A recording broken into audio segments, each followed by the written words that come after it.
Now, CNN's Anderson Cooper on assignment for 60 Minutes.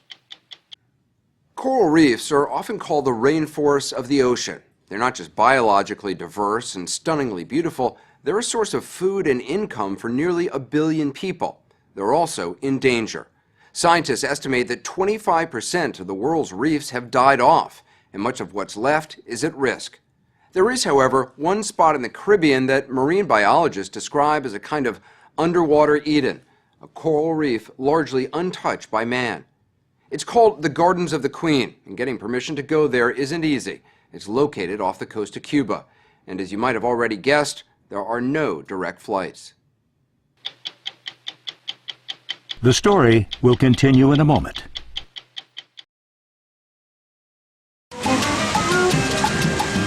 Our first stop was Havana, Cuba's crumbling capital, where music fills the air. Oye, muchacho. Old cars seem to run forever, and the only ads you see are for the revolution. From there, we drove for 6 hours through the countryside and then took a boat for 6 hours more until we got to a stretch of tiny islands 50 miles off Cuba's southern coast. The islands are little more than patches of mangroves and small spits of sand. The only inhabitants who greeted us, hermit crabs and iguanas. They seemed indifferent to our arrival. It was Christopher Columbus who named this area the Gardens of the Queen after his queen Isabella. But the real gardens he probably never even got a glimpse of. To see them, you have to go underwater.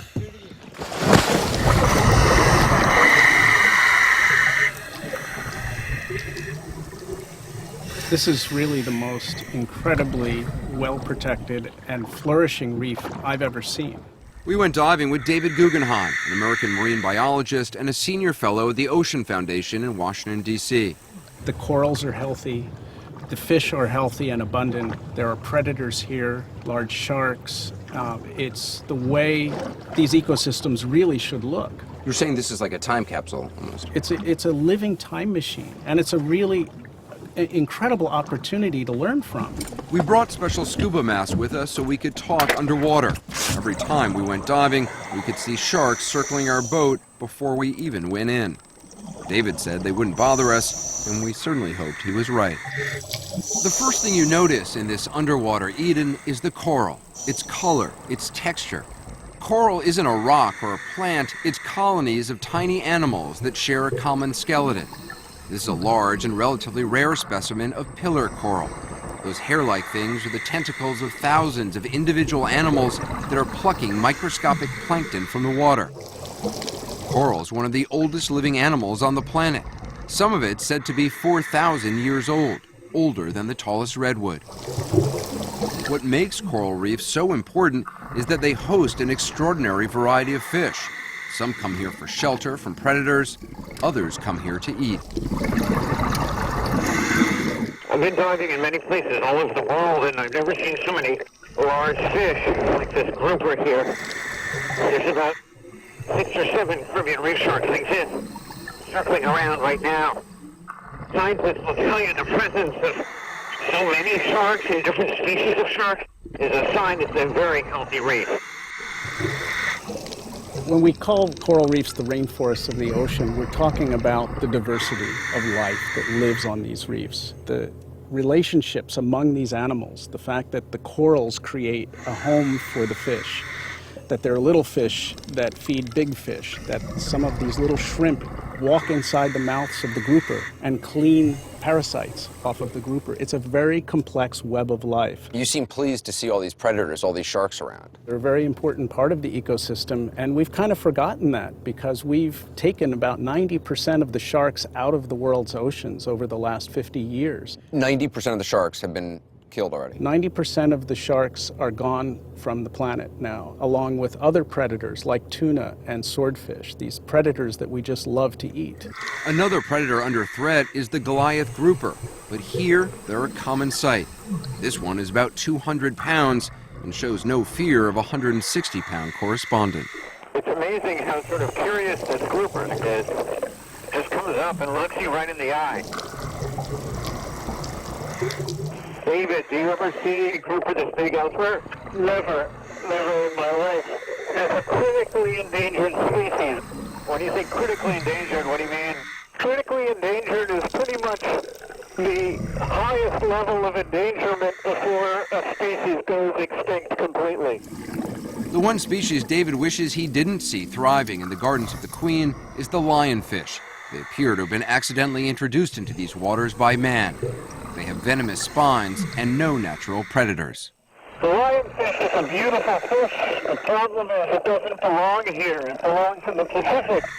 It's got a voracious appetite, and it's eating the local species.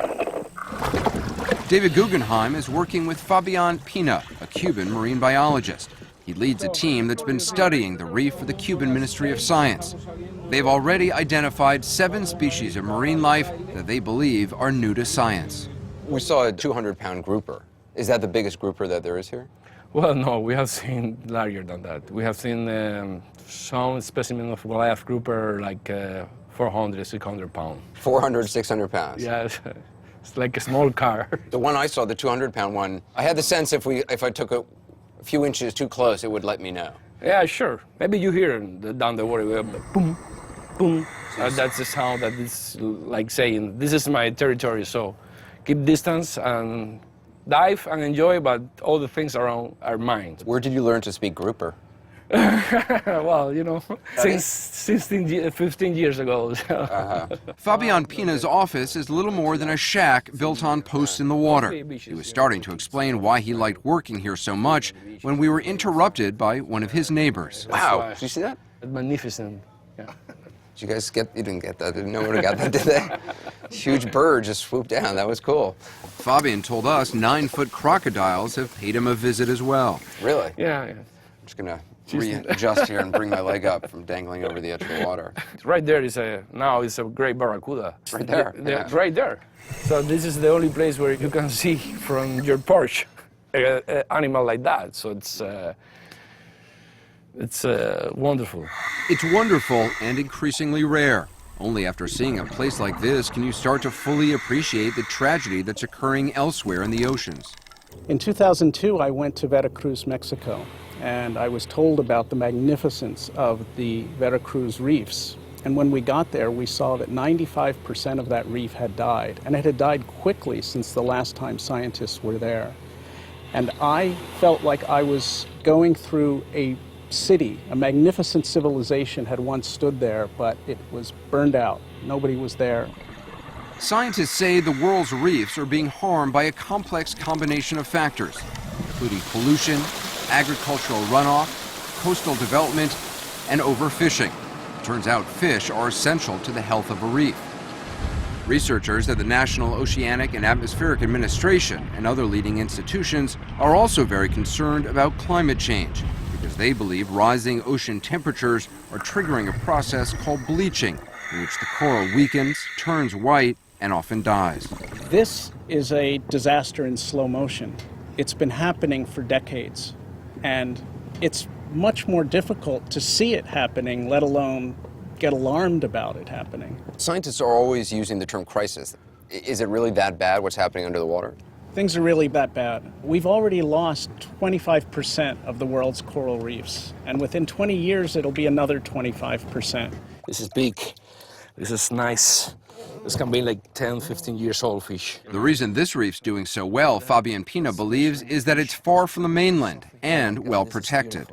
That's a big fish. In 1996, the government of Fidel Castro, a diver himself, made this area one of the largest marine preserves in the Caribbean. Almost all commercial fishing was banned. Since then, Fabian Pina's research shows the number of fish has increased dramatically.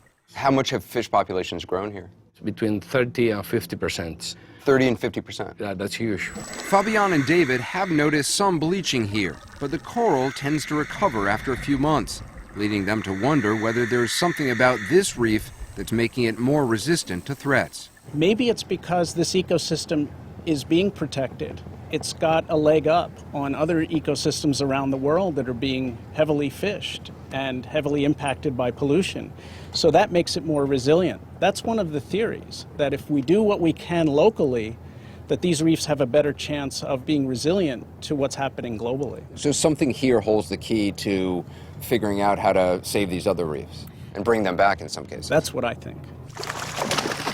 tourism here is tightly regulated. Only 500 fly fishermen and 1,000 divers are permitted to come each year, and the fishermen have to release their catch. Andres Jimenez helps run the only place to stay out here, a handful of boats operated by a company called Avalon. It's a joint venture between the Cuban government and an Italian company, and it employs a lot of former fishermen and their families, giving them a stake in preserving the area and keeping commercial fishing boats out. If there was commercial fishing here If now, there was commercial fishing you here, think all the fish- or not only that, if we weren't here protecting and taking care of all the area, it would be poof, very fast. There's no way you can keep it safe. all these big It's fish, too big. It's all too these, big. all the sharks, the grouper, all the sharks, big grouper. fish would all be gone. They would take it in one day. The fish aren't the only creatures here that enjoy protection. The crocodiles are free to hunt in the shallow water near the islands. Even these giant rodents called hutia are fearless. Elsewhere in Cuba, they're made into stew. Here, no one can hunt them. They feel very safe here because we would never eat one of these things. Andres wanted to show us what the reef looked like at night. So with some trepidation, we plunged into the black water. The darkness was so complete, we felt like we were swimming through space. But we found plenty of life on the sea floor. You see that? That is one big crab. At night, you find all sorts of sea creatures that you would never see during the day, like this crab right here, which we interrupted in the middle of its dinner. And Anderson, I want to show you these big moray eel here. The eel didn't seem to want company, so we moved on. We spent several nights and days exploring the reef, swimming through tunnels of living coral 100 feet below the surface. We were so close to sharks so often, it was tempting to touch them. It takes some time to adjust to the routine wonders of this place.